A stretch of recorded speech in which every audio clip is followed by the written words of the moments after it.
Hey guys, tonight we're taking a quiet journey into some of the most peculiar farewells in royal history. For all their power, pomp and embroidered robes, not every king or queen exited this world with the dignity their titles might suggest. Instead, some of them met their ends in ways so outlandish, so bizarre, that they seem more like scenes from satire than entries in serious historical record. But they happened. Messy, absurd, and unforgettable. So before you sink into the mattress and let sleep start to claim the edges of your thoughts, pause for just a moment. If you found yourself enjoying these strange bedtime meanderings through time, give the video a like or drop a comment telling me what time it is where you are and where in the world you're listening from. It's always fascinating to see how far this little campfire of weird history stretches. Now, dim the lights a little more. Maybe let a fan hum softly in the background, and allow yourself to drift slowly, one strange step at a time into tonight's exploration. We begin not on the battlefield or in the hallowed chambers of a palace, but at the dinner table, or more precisely, the dessert course. In February of 1771, in the chilly twilight of Sweden's capital, King Adolf Fredrik prepared for what would become his final indulgence. He was not under siege. There was no conspiracy, no poison slipped into his goblet by a conniving courtier. No, the king's downfall was brought about by something far more comforting, something warm, soft, sweet, dessert. To understand the king's final evening, one must understand his appetite, not just for power or prestige, but for food, and lots of it. The menu that night was a parade of decadence. He began with lobster, the flesh of the sea served rich and steaming. Then came the delicate salt of caviar, chased by the sharp tang of sauerkraut. There was smoked herring, a Nordic staple, made luxurious with the addition of champagne. Multiple glasses, in fact. Enough, it was said, to make even a monarch's powdered wig spin slightly off-center. But it wasn't the fish, nor the pickled cabbage. It wasn't the effervescence of fine French wine. The culprit was something far more humble. A sweet roll, or rather, 14 of them. The dessert in question was semla, a traditional Swedish treat. Imagine a soft bun, gently infused with cardamom, split open and filled with almond paste, crowned with a generous cloud of whipped cream and served floating in a pool of warm milk. Comforting, decadent, filling. 1 serving is plenty. 2, if you're daring. 14, however, is a declaration of war against your own body. But King Adolf, perhaps weary from a life of ceremonial boredom, or perhaps simply overcome by gluttony, did not stop. Roll after roll, spoonful after spoonful, his staff, one imagines, must have hesitated, anxious glances cast between servants as the king soldiered on. Someone may have gently suggested a walk, maybe even offered a digestive tonic. But Adolf dismissed them all, eyes locked on the next roll, lips flecked with cream, his royal spoon never missing a beat. Later that night, his body began to protest. First, stomach cramps, then agony, then collapse. The physicians of the day, equipped with vague diagnoses and powdered wigs of their own, attributed his death to digestive problems. It's difficult to argue. He had, quite literally, consumed himself to death. Adolf Fredrik's reign was largely peaceful, his policies forgettable, his time on the throne mostly quiet. But none of that is what people remember. He is, to this day, most famous for becoming the monarch who was defeated not by an enemy nation or an assassin's blade, but by a dessert cart.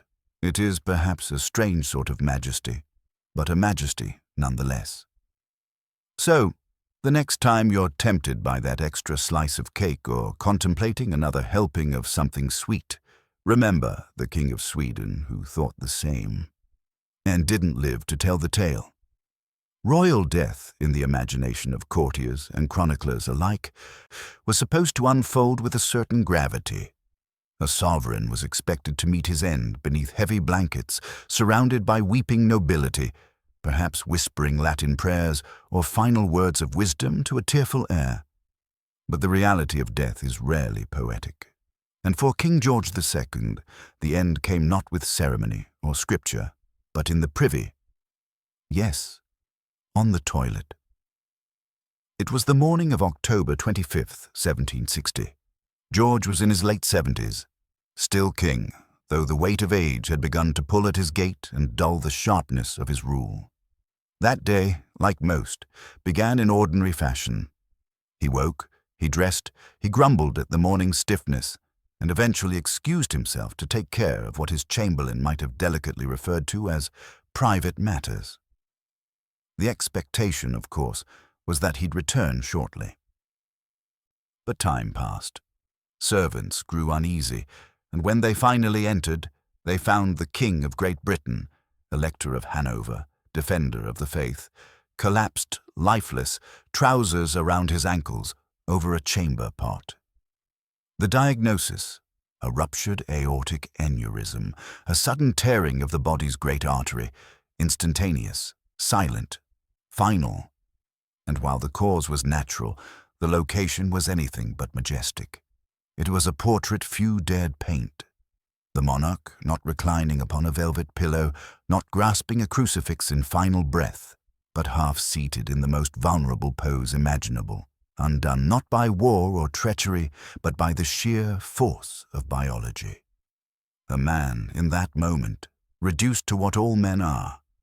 To be fair, the royal lavatory was likely no simple wooden stall. It may have been porcelain trimmed with gold, attended by silent footmen trained in the art of discretion. But no amount of luxury can reframe what happened. It was a death that history would try to soften. The official account spoke vaguely of heart failure. Physicians cloaked the truth in gentility, but rumors, like water, always find their level. Palace gossip whispered the full truth, and once released, the tale never quite disappeared. George II remains the only British monarch on record to have died while using the toilet. A distinction no crown could erase. For all the military campaigns, the political maneuverings, the imperial reach of his reign, this moment became the footnote that swallowed the page. It's easy to mock, of course, but perhaps there's something oddly noble in it. He didn't perish in bed like so many rulers. He didn't meet death with pageantry, but with unflinching humanity. Alone, unprotected, caught in the exact same vulnerability as his most humble subjects. There is, in that, a strange kind of democracy. The toilet spares no throne. He was known as a man of strength, a figure etched into the cold stone of northern memory not merely for his might, but for his will. Sigurd Eysteinsson, Earl of Orkney, better remembered as Sigurd the Mighty, carved his place in the 9th century tapestry of Norse history with iron and flame. The Vikings, after all, weren't known for restraint. They rode the sea like it was their birthright, tore down villages with the fury of storms, and raised their banners in lands far from their own. And Sigurd, he was no exception. In the height of his power, Sigurd led his men through raids that made the rivers run red and the air ring with the clangor of steel. He was no petty warlord. He was feared and respected, a man who dealt with his enemies swiftly and without apology. Among them, a particular rival, Mael Bricta the Buck-Toothed, a chieftain from what we now know as Scotland. Their conflict was the kind that made legends: savage, personal, unsparing. And when Sigurd finally defeated him, he didn't simply kill the man. He celebrated. But celebration, as fate often teaches, can turn sour when seasoned with hubris.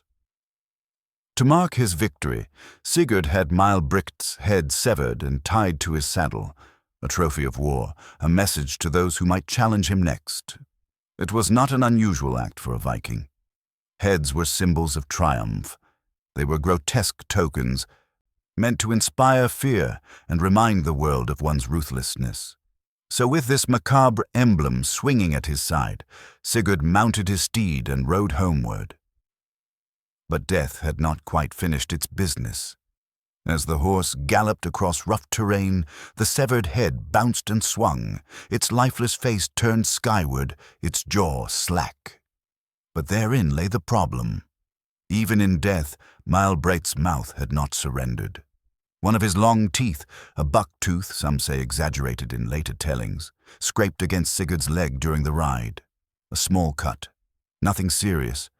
An abrasion, more irritating than dangerous. At least, that's what it seemed.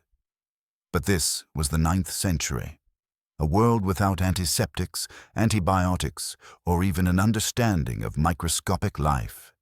Infection was a silent killer, and wounds that today would warrant a band-aid could in those days carry death on their breath. The cut festered, the legs swelled, fever came, and within days Sigurd, warrior, conqueror, the mighty, was dead. Bitten, not by a sword, not by betrayal, not even by a living enemy. No, Sigurd the Mighty was felled by the tooth of a man whose eyes had already glazed over, a dead man, reduced to flesh and bone, whose final insult came not with words, but with enamel. The story has been passed down with a kind of stunned reverence, not for its violence, but for its tragicomic twist. It reads like a Viking parable, an epic punchline. A warning, perhaps, that even the strongest can be undone by the smallest oversight. That pride, when mixed with gore, sometimes curdles into irony. Historians have debated the account, as they often do. Some question its veracity, noting the mythical flair that clings to it like fog on a fjord. But even if it grew in the telling, as all great stories do, it contains a seed of brutal truth. The battlefield does not guarantee a heroic end.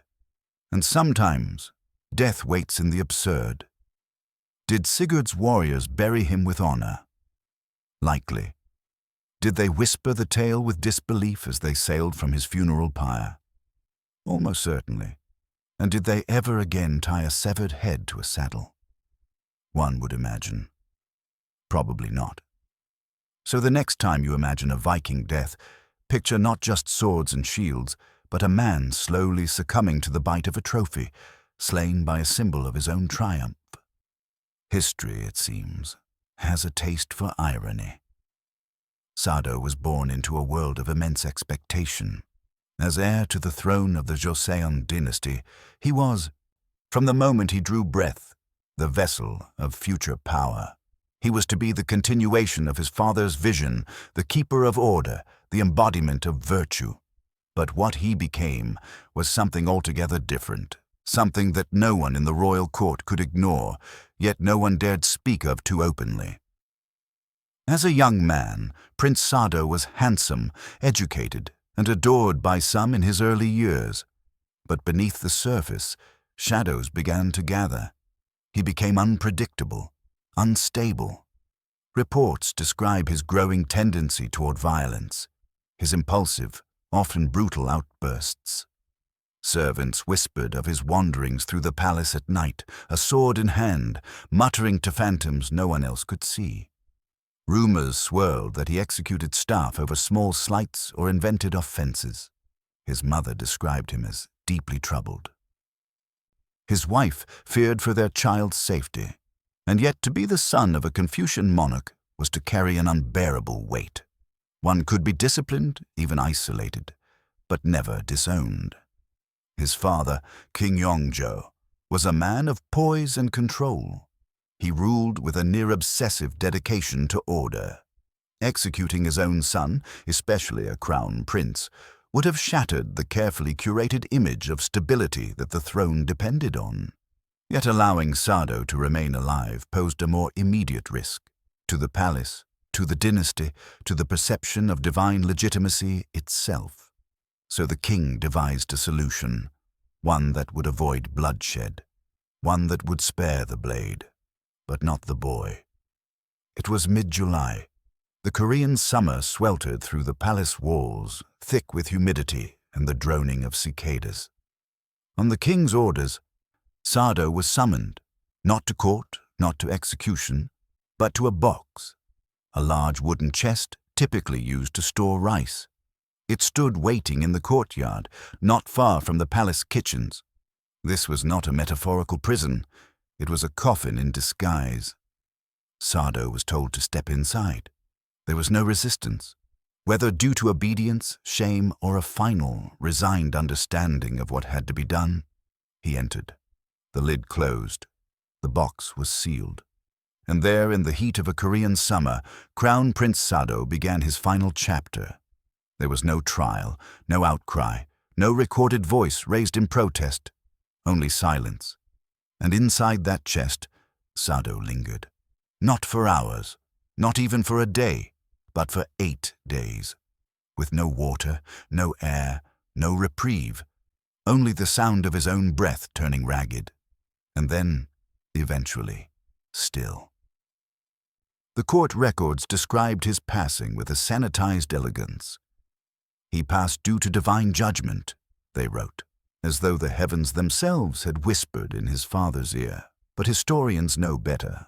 The truth, hidden under centuries of formality, was simpler and more brutal. Sado had been suffocated by secrecy, boxed into a fate that was both politically palatable and personally excruciating. And yet, the story doesn't end there. From that box came a legacy that no one could have predicted. Sado's son, born before the tragedy, would grow to become King Jongjo, one of the most enlightened and celebrated monarchs in Korea's history. A ruler who quietly mourned the father he could never truly know. A man who walked the tightrope of honoring a legacy while never publicly addressing its most painful truth. The royal family never again spoke openly of the box, but history remembered, not because it wanted to punish, but because it needed to bear witness. Today, the story of Crown Prince Sado lives on as a tale of madness, politics, and the crushing weight of royal duty. It is whispered in textbooks, dramatized in theater, debated by historians, and pondered in museums. It is a reminder of how power, when left unchecked by compassion, can invent punishments so quiet they almost sound reasonable. So the next time you find yourself complaining about tight spaces or oppressive heat, consider a man who was once next in line to rule an empire, and died without ever lifting a weapon, without facing a jury, without even an open sky. A prince in a box, buried not beneath the earth, but beneath the image of a father's throne. It was the year 1410. King Martin sat upon the throne of Aragon, nearing the twilight of his life. His reign had seen its fair share of turmoil and triumph, but by now his concerns had grown less political and more intestinal. Like many monarchs of the medieval period, he suffered from a range of health issues, but chief among them was a persistent and very royal form of indigestion. Chronic flatulence is not a detail you often see carved into the marble of history, but in Martin's case, it played a central role. That day, the king had taken to his chambers early, grumbling, bloated, and battling what he described as a tempest of the stomach. He lay in bed, moaning theatrically, part pain, part performance, waiting for some relief, or at the very least, a distraction. So he summoned his jester. Royal jesters held a peculiar role, part fool, part counselor, licensed to mock what others dared not. They were often the only voice allowed to puncture the solemnity of court life with absurdity. And on this particular night, Martin needed absurdity more than ever. He demanded something funny, something light, something to lift him above the weight of his own belly. And the jester, faithful to his trade, obliged. "What took you so long?" the king reportedly asked when the fool arrived. The jester answered with a grin. "Because I saw a young deer hanging from a fig tree by its tail, and I had to stop and wonder, was it a punishment from the gods?" A strange joke, abstract, perhaps surreal. But in that moment, whether due to the king's weakened state, the mental haze of indigestion, or the sheer relief of something ridiculous, Martin burst into laughter. Not a chuckle, not a royal titter. A full-bodied, uncontrollable, gasping fit of laughter. He laughed harder than he had in years. His stomach convulsed. He clutched his sides. The air shook with his wheezing joy, and then, just as suddenly, he collapsed. Silenced not by poison, not by blade, but by his own convulsions. The official cause of death would read as indigestion and excessive mirth. Which is to say, he laughed himself to death. It sounds impossible. Comical. But in the fragile architecture of the human body, a violent spasm in the wrong place at the wrong time, particularly in someone already bloated and strained, can be the final push toward the abyss. The man who once signed treaties and commanded armies met his end with a fig tree and a joke about a deer. And so King Martin died not in battle, nor in sorrow, but with laughter bubbling from his throat. The court, understandably, did not know what to do with this information. Royal scribes wrestled with how to phrase the event. His Majesty passed peacefully, felt insufficient, passed while laughing hysterically at a deer joke, felt indelicate. But the story leaked, as stories always do, and soon it was whispered across Aragon and beyond. Even more ironically, Martin's sudden death left no clear heir, which led to a succession crisis that nearly tore the kingdom apart. War loomed, alliances fractured, and yet, in the background of all this tension, people couldn't help but remember the fig tree and the laughter. His advisers, one imagines, struggled to keep a straight face as they drafted funeral proclamations. "The king is dead," they declared, struck down by joy. In time, the absurdity of Martin's end became legend. His reign, his reforms, his policies, these things faded into footnotes. What endured was the laughter, not the words, not the jester's face, but the fact that a king, an actual king, could die with a joke still ringing in his ears. It is, in a way, both humbling and poetic. We are told that laughter is medicine, that humor keeps us sane, that joy is resistance. But here, laughter turned fatal. It overwhelmed the body and brought a monarch to his knees, then to the floor. And perhaps, hidden beneath the absurdity, there is a lesson that even kings, armored in gold and guarded by privilege, are not immune to the unpredictable power of the human condition. So if you ever find yourself laughing so hard that you can't breathe, take a pause and remember King Martin of Aragon, the man who laughed too long and never came back from it. Qin Shi Huang rose to power like a thunderclap, sweeping aside rival kingdoms and declaring himself the first emperor of a unified China in the 3rd century BCE. His reign was one of scale and spectacle. He standardized currency, weights, measures, writing systems. He ordered colossal public works and reshaped the very infrastructure of his realm. Wherever he walked, roads were carved. Wherever he ruled, laws became permanent. But beneath this armor of governance beat the frantic heart of a man terrified of the end. Unlike many rulers who accepted death as the price of glory, Qin Shi Huang rejected mortality entirely. He did not merely fear it, he sought to defeat it, to outthink it, to commission his way around it. And so he turned not to generals, but to alchemists, not to fortresses, but to potions. He demanded not longevity, but immortality. His court responded, of course. You do not tell the emperor, no. What they gave him was not medicine, but myth. Glowing pills, mysterious brews, and mercury-laced elixirs that promised to extend life indefinitely. They shimmered like liquid starlight. They were packaged as hope. And the emperor drank them. Daily. Mercury today we know to be poison. Then it was alchemy's crown jewel, a liquid metal, otherworldly, enigmatic. And to a ruler obsessed with the divine, it must have seemed like magic. so he swallowed it again and again, convinced with every dose that he was moving farther from death and closer to the heavens, but instead of ascending, he began to fall. His behavior changed. He grew paranoid, reclusive, subject to fits of rage and sudden absences from court. His skin, once described as youthful despite his age, grew pale and drawn. He no longer trusted his doctors nor his advisors. His journeys became secretive. He wandered his empire not in triumph, but in desperate search of more potent cures, more elusive ingredients, anything that might delay the inevitable. And then, on one of these journeys through the eastern provinces, far from the capital, far from the court, his body failed him. He collapsed. The elixirs, the pills, the shimmering promises had poisoned him from within. Panic erupted. The emperor was dead, but no one could know.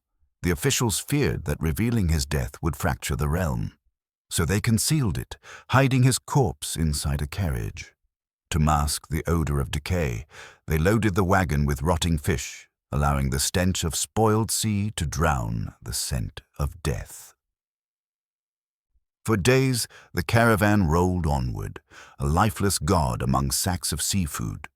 When his death was finally announced, it came with reverence and vague words, but history remembers more vividly, because even in death, Qin Shi Huang refused to be ordinary.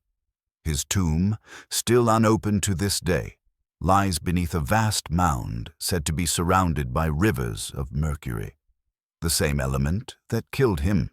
Scholars have long suspected that the toxic levels in the soil around the tomb support this story. If true, it would be the final irony, the very substance meant to grant eternal life used to sculpt his afterlife. And yet, in a way, his wish was granted. He is remembered centuries later, not just for his empire, but for his obsession with escaping death. His clay army, the terracotta warriors, stands guard even now, thousands of life-size soldiers buried to protect him in the next world, staring into eternity, but he never made it there. Not as a god, not as an immortal, just as a man, lost in his fear, undone by his ambition, and consumed by the very cure he trusted to save him. There's a quiet lesson buried here, beneath the tomb, beneath the mercury, beneath the myth. When we seek to escape what makes us human, we often run straight into the thing we fear the most. He was born Octavianus, a noble son of the influential Tusculan family, and at the tender age of just 18, he ascended to the throne of St. Peter. In theory, this should have been a triumph of youthful piety, a new chapter for the church led by a fresh voice, full of passion and zeal. Instead, it became a divine disaster. Octavianus was not a priest by training. He was a teenager with too much power and too little guidance. And once the ring of the fisherman was on his finger, he wasted no time in transforming the Vatican into something that resembled less a holy sanctuary and more a Roman villa during its wildest excesses. He turned the Lateran palace into a den of pleasure. It was said that his nights were filled with gambling, feasting, and carnal indulgence. Chronicles from the time, written in careful script by aghast monks, describe banquets where sacred wine was poured not into chalices, but across the bare skin of guests. Prostitutes were rumored to come and go beneath papal tapestries. Some accounts even claimed that he invoked the name of the devil during Mass, toasting to Satan in the house of God. He is said to have ordained men for bribes, granted bishoprics to children, and blessed affairs rather than marriages. At one point, he reportedly appointed a 10-year-old as a bishop simply because he could. The line between church and chaos under John V disappeared, and yet the church endured. Because institutions, even sacred ones, are often slower to crumble than the people who lead them. As John's behavior spiraled further into scandal, enemies gathered in the shadows. Whispers of rebellion reached the ears of the German Emperor Otto I, who marched into Rome and briefly deposed John, installing a replacement pope in his place. But the exile was temporary. John returned soon after, reclaimed his seat, and punished those who had dared challenge him with excommunication, torture, or worse. But for all his earthly pleasures and political vengeance, death came not on a battlefield or in the catacombs, but in the very place his sins had often been committed, a bed, and not his own. The year was 964.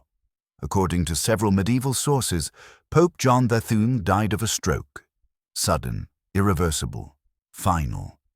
But it was not prayer or reflection that preceded it. It was pleasure.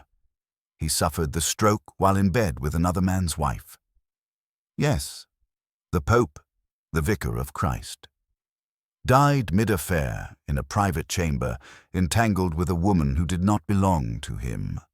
A final moment of indulgence that, even in its grotesque timing, seemed almost inevitable. The Vatican never released an official statement about the circumstances. Silence was safer, but the story was too salacious to suppress. Chroniclers, diplomats, and scandal-hungry clerics seized on it. The death became legend, a symbol of divine retribution. A lesson, depending on whom you asked, in either the wrath of God or the sheer absurdity of unchecked power. And then there was the problem of the funeral. Imagine the monk tasked with writing the eulogy. How does one begin? Here lies the successor to St. Peter, who spent his final hours in fornication and passed from this world in sin, not sanctity. In the end, the Church moved on. Another pope was chosen. The scandals, for a time, faded behind incense smoke and Latin hymns. But John XIII remained, an unforgettable warning that holiness worn as costume can only hide rot for so long. His reign was short, chaotic, and drenched in sin. And his death, well, it was fitting. Not because it was righteous, but because it was the final, unavoidable reflection of the life he chose to live. The year was 1920, and Greece stood on the edge of instability. Political turmoil churned just beneath the surface.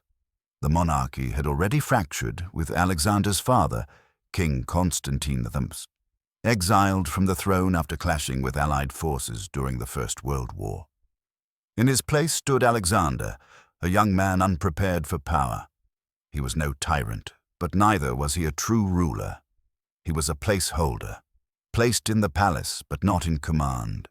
He lived more like a prince in limbo than a sovereign, surrounded by advisers who spoke for him, surrounded by decisions made in his name but not of his will. Still, he tried to find peace, to live quietly, to retreat into the shaded gardens of the royal estate, far from the noise of parliament and politics. And it was in one of those gardens that history took its sharpest, strangest turn. One late afternoon, Alexander was walking alone through the palace grounds, accompanied only by his beloved dog. The path was familiar, the air thick with the scents of pine and citrus. Then, without warning, a macaque, a Barbary macaque, small but muscular and famously temperamental, emerged from the trees. It belonged to a palace worker who had, apparently, allowed it to roam freely. The monkey and the dog clashed immediately. Fur and snarls, teeth and barks. In a burst of loyalty, Alexander leapt to defend his animal companion, but in doing so, he interrupted a primal fight and became the target. A second monkey appeared. Now it was 2 against 1, and the king, caught off guard, found himself bitten. Repeatedly. On the legs. The monkeys were driven off, and the king, limping and rattled, was escorted back to his quarters. The wounds bled, but they didn't seem serious. Not then. But as we've seen before in history, when medicine is limited and pride is limitless, small wounds can bloom into mortal threats. Infection set in, first in the skin, then deeper. Gangrene followed, then sepsis. Within days, the king began to fade. Physicians tried to intervene, but too late. His body broke down organ by organ. 3 weeks after the monkey attack, King Alexander died, alone, riddled with infection, defeated not by a political rival or an assassin's bullet, but by animals no taller than a child. And yet the absurdity did not end there. His death plunged Greece into a constitutional crisis. With Alexander gone and no clear successor prepared, the exiled King Constantine returned to the throne. Political alliances shifted. Civil unrest spread. What had begun as a monkey bite became a national collapse. The press, unsure how to frame such a bizarre royal tragedy, softened the truth. Official statements called it a sudden illness. Some reports hinted at a hunting accident, but the truth leaked out, and once it did, no retelling could avoid the same haunting sentence. The king died from a monkey bite. It sounds like a joke, like a twisted children's fable. But it was real, and its consequences were immense. To this day, the monkeys involved remain nameless, forgotten in the annals of palace gossip. But Alexander's death is etched in every record of modern Greek monarchy. He was 27 years old.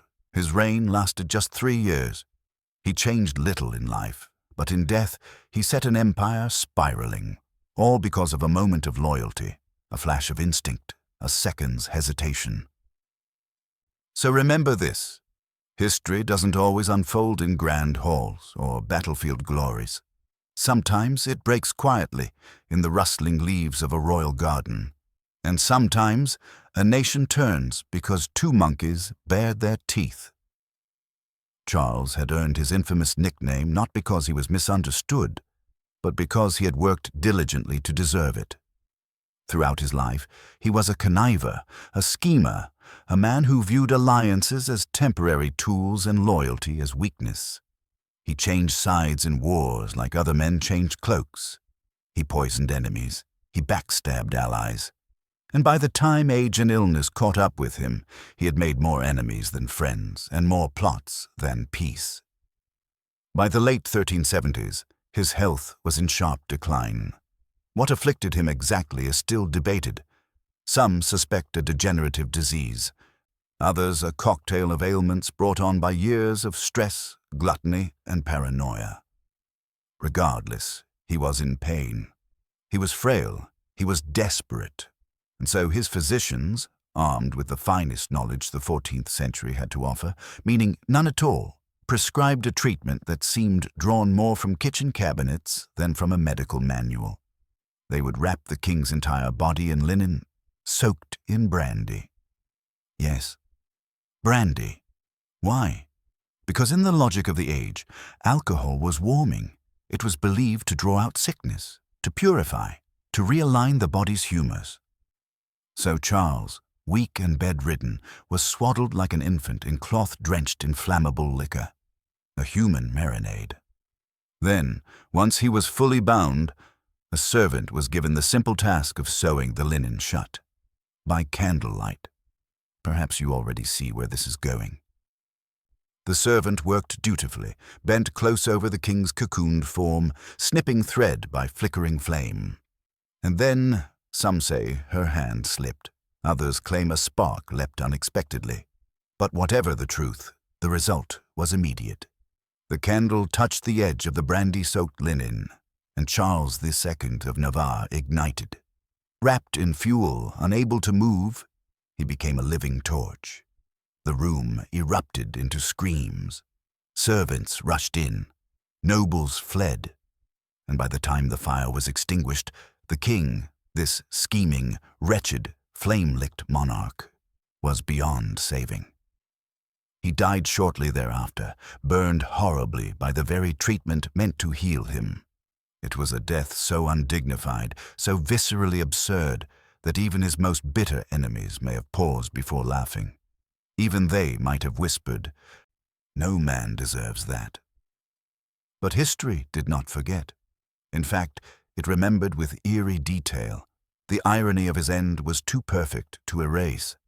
A man who had spent his life lighting the fires of conflict and treachery, undone at last by literal flame, His story became cautionary, not about the risks of ambition, but about the dangers of ignorance, of trust misplaced in medieval medicine, and of letting candles dance too close to desperation. Charles the Bad had lived in betrayal. He died in combustion, and so, if ever you find yourself wrapped too tightly in old beliefs or strange remedies, if ever you're tempted to solve a crisis with cloth, liquor, and fire, remember the King of Navarre, who became a footnote not for what he ruled, but for how spectacularly he burned. The year was 1016. England was a fractured land, its throne contested, its borders constantly tested by Norse invaders. Edmund was the son of Ethelred the Unready, a name history gave for good reason, and inherited not just the crown, but the chaos left behind. But unlike his father, Edmund did not flee from the enemy. He fought. Again and again, he rose from defeat. He battled Canute, later known as Nut the Great, across England. His limbs carried bruises from shield walls, and his sword was never clean for long. For 7 months he reigned as king, but every moment of it was a war cry. His enemies feared him not because of wealth or titles, but because he refused to break. And then, suddenly, he was gone, dead, no battlefield to mark the occasion, no court physicians bustling around a sickbed, just the murmuring of servants, the closing of chamber doors, and a rumor that slithered into the chronicles like a snake in tall grass. The story went like this. Edmund had gone to relieve himself in the royal privy, a structure far removed from modern convenience. It was likely little more than a wooden bench with a hole, positioned over a pit dug deep into the earth. Privacy was a luxury. Security, even more so, and that, they say, is where the assassin waited, hidden in the cesspit below. The weapon? A dagger, concealed in filth. The motive? Power, vengeance, perhaps betrayal. No one could say for certain. But as Edmund lowered himself into the most vulnerable position a man can assume, the blade struck from beneath. An upward thrust, sudden and fatal. He may have gasped, he may have shouted. But the killer was already gone, disappearing into the darkness below, swallowed by the stench and silence. Is it true? Some historians scoff, calling it slander invented by his enemies. Others believe it may have been a dramatized version of a private assassination, something meant to humiliate a king even in death. And then there are those who believe the tale, down to the final grisly detail, because it fits a pattern. The higher one climbs, the more grotesque the fall. Officially, Edmund's death was listed as natural causes or result of prior wounds. But the latrine legend stuck, passed from scribe to scribe, retold by candlelight with horrified fascination. A king who resisted spears and swords for months, struck down by a hidden blade in the most humiliating place possible. Perhaps that's why the story lasted, because it was more than just a royal death. It was the symbolic death of a kind of heroism. The fall of a warrior in the very moment he sought rest. The final betrayal, not on the battlefield, but in the quiet privacy of the body. And so, when we think of Edmund Ironside, we must hold 2 truths. 1. He was fierce, a lion of his age, unyielding and bold. And 2, his death, whether myth or fact, serves as a haunting parable. That no king, no matter how iron-willed, can escape the absurdity of fate. Henry the Habsburg was no soft-handed court dweller. He had seized the English throne in 1100 after the death of his brother William II, moved quickly to consolidate power, and ruled for over 3 decades with a mix of iron will and pragmatic reform. He brought stability to England after the turbulent reigns of his predecessors. He was a skilled administrator, cunning in diplomacy, and ruthless when necessary. But he was also deeply indulgent. And among his many indulgences, none was more dangerous than his love of lampreys.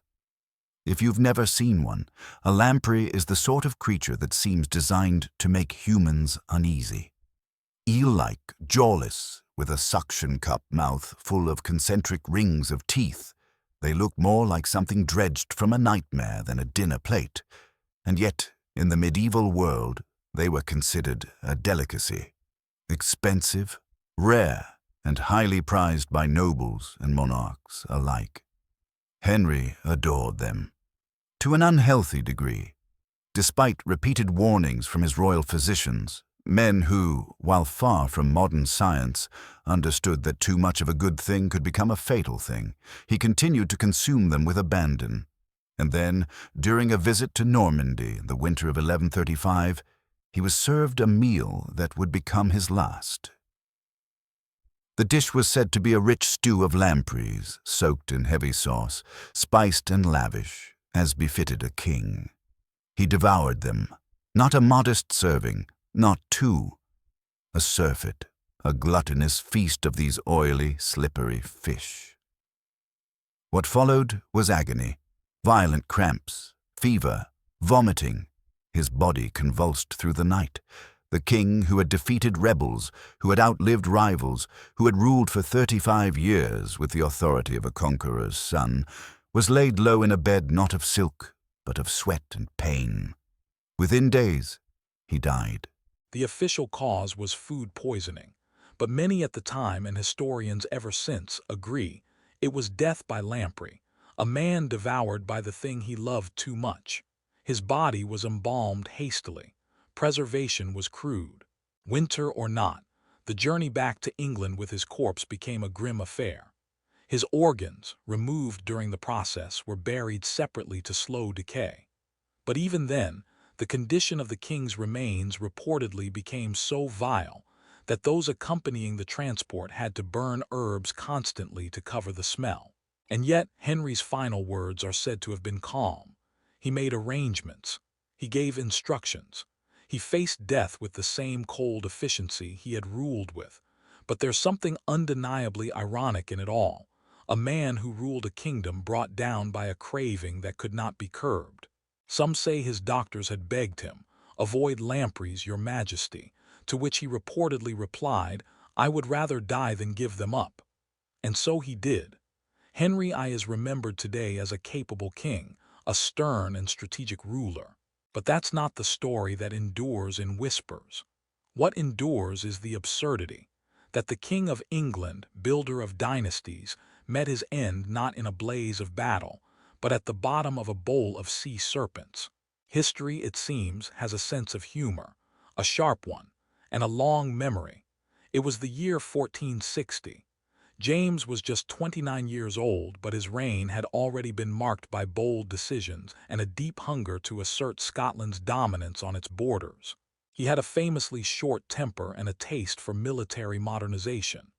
And in an age when gunpowder was changing the nature of warfare, James fell in love with the newest, most terrifying technology of his time, the cannon. These weren't sleek or safe machines. Early cannons were enormous, unwieldy tubes of metal, prone to misfires, cracks, and spontaneous detonation. They were as likely to destroy their own crew as they were to smash castle walls. But James didn't care. He saw in them the future of power, and he wanted to lead that future. In the summer of that year, James laid siege to Roxburgh Castle, a strategic fortress still held by the English. It was a vital campaign, and he wanted to show his soldiers that he was more than a king. He was one of them, a warrior, shoulder to shoulder, front line, smoke in his lungs.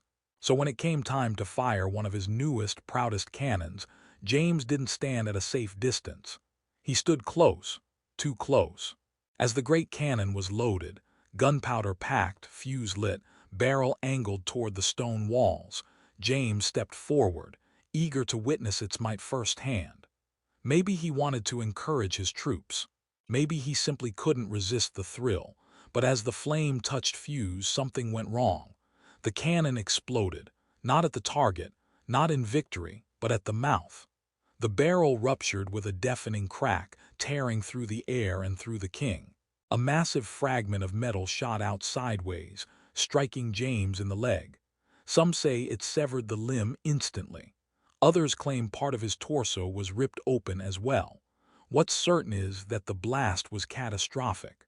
James II, King of Scots, was killed almost instantly by the very weapon he had so admired. His men were stunned. For a moment, the entire Scottish army was thrown into confusion. Their leader had not fallen to an arrow or a sword, but had been obliterated by his own cannon in the middle of his own siege. Some fled in panic. Others dropped to their knees. The enemy inside the fortress must have wondered what had happened when they heard the blast but saw no breach in their walls. And yet, to their credit, the Scottish forces regrouped. They did not abandon the siege. Days later they captured Roxburgh Castle, and in a gesture as darkly poetic as it was triumphant, they renamed it James's Castle, a tribute to the king who had given more than orders. He had given blood and bone and breath to see its walls fall. But history has its own way of remembering. James II is not recalled primarily for his politics, or even for the victory at Roxburgh. No, he is remembered as the king who stood too close. The monarch who worshipped cannon so fervently he was swallowed by one. His death is a reminder, vivid and grotesque, that no matter how powerful a man becomes, no matter how loud the weapons he commands, he is still flesh and blood. And flesh is no match for fire and iron. Born Varius Avitus Bassianus, he was just 14 when he rose to power in 218 CE. His ascent was backed not by public will or military prowess, but by his politically shrewd and fiercely ambitious grandmother, Julia Maesa, who orchestrated a coup to place her grandson on the imperial throne. And from the moment he arrived in Rome, it was clear.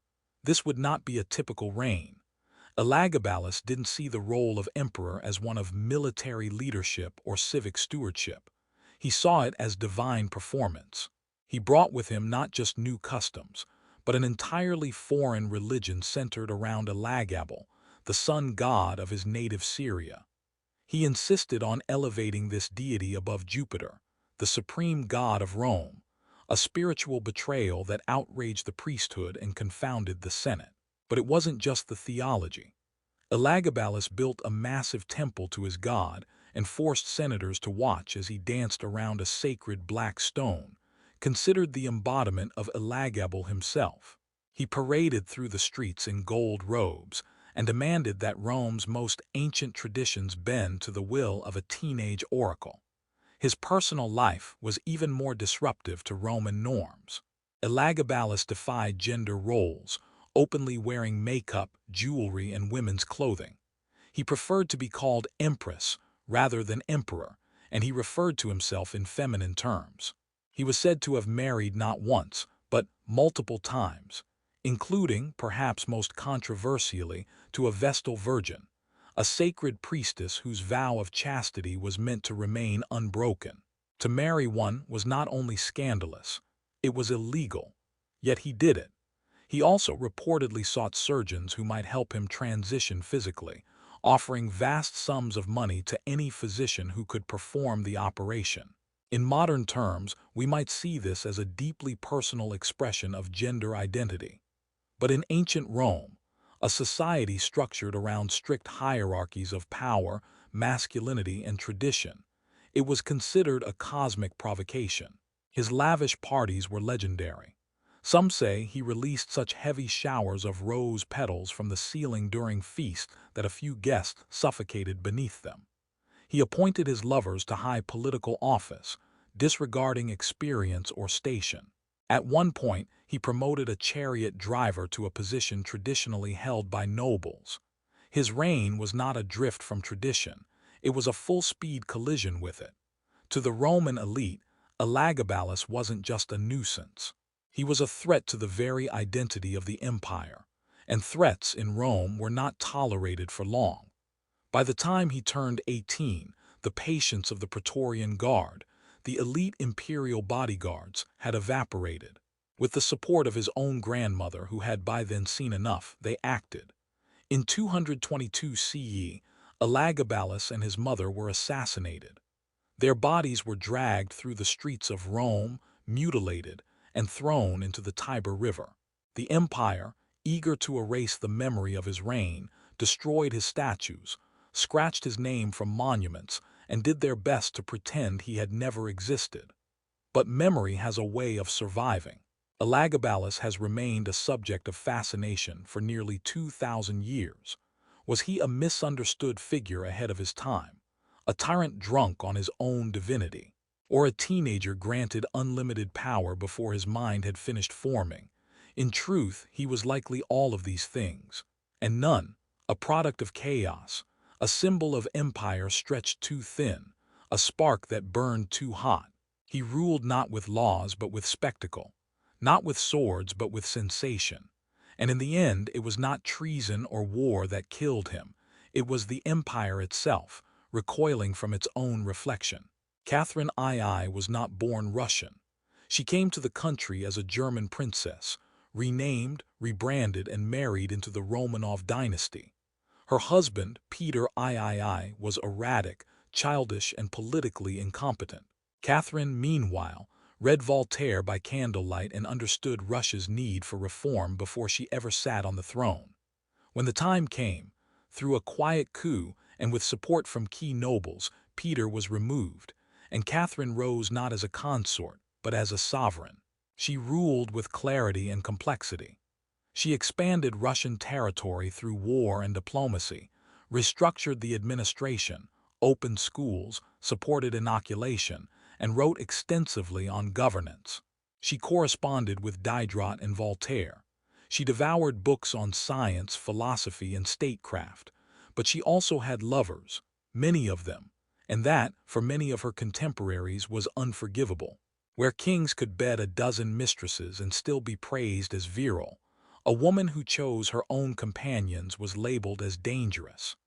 Catherine's relationships, well documented, but not unusual for rulers of her time, were twisted into gossip by those who could not accept the idea of a woman ruling on her own terms. And so, when she died in 1796, suffering a stroke while in her private quarters, reportedly while using the toilet, the rumors began almost immediately. The most vile of them, that Catherine the Great had died while attempting an intimate encounter with a horse. It is a lie so lurid, so monstrous, that it eclipsed the quiet truth of her death, a stroke, in her own home, at the age of 67. But history, especially patriarchal history, often favors the myth if it can be used to punish a woman for stepping outside her assigned role. The horse rumor was not born of fact. There is no evidence, no documentation, no contemporary source that even suggests such a thing. It was fabricated, almost certainly after her death, by enemies who sought to reduce her brilliance to vulgarity. Why a horse? Because it was the most humiliating image imaginable. Because it played into stereotypes of insatiable female lust. Because it turned power into perversion. And because, once told, no one could forget it. It's the kind of lie that poisons slowly. It made its way into whispers, then footnotes, then careless retellings. It clung to her legacy like a parasite, undermining the memory of a ruler who had done more for Russia than many of her male predecessors combined. Catherine was not perfect. She could be ruthless. She crushed uprisings. She ruled with a heavy hand when necessary. But she also brought the Enlightenment to the banks of the Neva River. She championed education. She built institutions. She was a woman who ruled alone, and that more than anything is why they tried to tear her down. Her real death was simple, a stroke, sudden, painless, human. But the lie, the horse, became the story. Because scandal endures longer than reform. Because a salacious fiction will always outpace a steady truth. Because history, for all its scrolls and scholars, is not immune to the cruelty of rumor. So let us be clear. Catherine the Great did not die in disgrace. She died an empress. She died having ruled a nation larger than any other in Europe. She died having reshaped the world around her. And the vulgar myth that followed her was not a reflection of her life, but a mirror held up to a world that could not bear to see a woman so powerful and unapologetic about it. Valentinian II was never meant to rule alone. He was declared emperor at the age of 4, not because he had shown some prodigious political insight or godlike aura, but because the empire needed a symbol, someone who could be placed on the throne while others pulled the strings. That someone became a boy barely out of infancy, dressed in imperial robes he couldn't yet walk in. For much of his early life, real power rested in the hands of men like his mother, Justina, and more fatefully, Arbogast, a general of Frankish origin who commanded the Western Roman armies and whose loyalty to the young emperor was conditional at best. As Valentinian grew older, the weight of his own crown began to settle uncomfortably on his shoulders. He was still young, barely into his 20s, but no longer content to serve as a figurehead. He began resisting Arbogast's control, issuing orders, attempting to assert himself. He may have hoped to finally become what he had always been called, emperor. But power, once tasted by others, is not easily surrendered. Tension rose within the court. The palace grew colder. Conversation stopped when Valentinian entered the room. And then, in the year 392 CE, something happened. One morning the emperor was found dead, face down in his bath. There was no blood, no wound, just a young man floating in still water, 21 years old. Gone. The official report was suicide. Arbogast said he had no idea why the emperor would take his own life, that it must have been a moment of despair, that nothing could have been done, but no one truly believed him. Valentinian had been preparing to assert his rule. He had been strengthening ties with Christian bishops. He was writing letters, issuing commands. This was not a man in retreat. This was a man trying to step forward. And then he was gone. Theories have swirled ever since. Some believe he was strangled and the bath used as a cover. Others claim he was poisoned and lowered into the water to erase the evidence. Some even say he drowned by accident, though the most generous minds struggle to believe that a healthy young man could have slipped and died without a single mark. But the most chilling possibility, the one that history refuses to confirm but cannot let go of, is that Arbogast had him murdered, quietly, efficiently, and that the bath was chosen precisely because it left no scars. After Valentinian's death, Arbogast didn't mourn. He simply installed a new puppet, Eugenius, a scholar with no military background, and marched forward as if nothing had happened. But Rome, even in its decay, still had echoes of justice. Within 2 years, Arbogast and his puppet would both fall, defeated by the forces of Theodosius I, the Eastern Roman emperor. Yet the question remained. How did Valentinian II die? No investigation, no confession, just a bath, just water, just silence. And so he lingers not as a great ruler or a fallen hero, but as a question. He ruled nothing. Yet his death changed everything. And perhaps that is the most haunting thing of all, not that he died, but that we will never truly know how. In the empire that built aqueducts and armies, there was no space for one truth, that a boy emperor had become too inconvenient, and someone made sure the water was still enough to swallow him whole. His life was quiet. His death was quieter still. And history, loud, sprawling, boastful history, has never found the courage to speak what really happened. So ends our journey through some of the strangest royal deaths ever recorded. From indulgent desserts to flaming robes, from chamber pots to cannon blasts, history has shown us again and again that even those wrapped in crowns and legend are never immune to absurdity, cruelty, or fate. In the end, kings and queens die like all of us, messily, mysteriously, and often in ways no poet would dare invent. If you enjoyed the journey, you know what to do. Good night, and may your own story end with more dignity than theirs.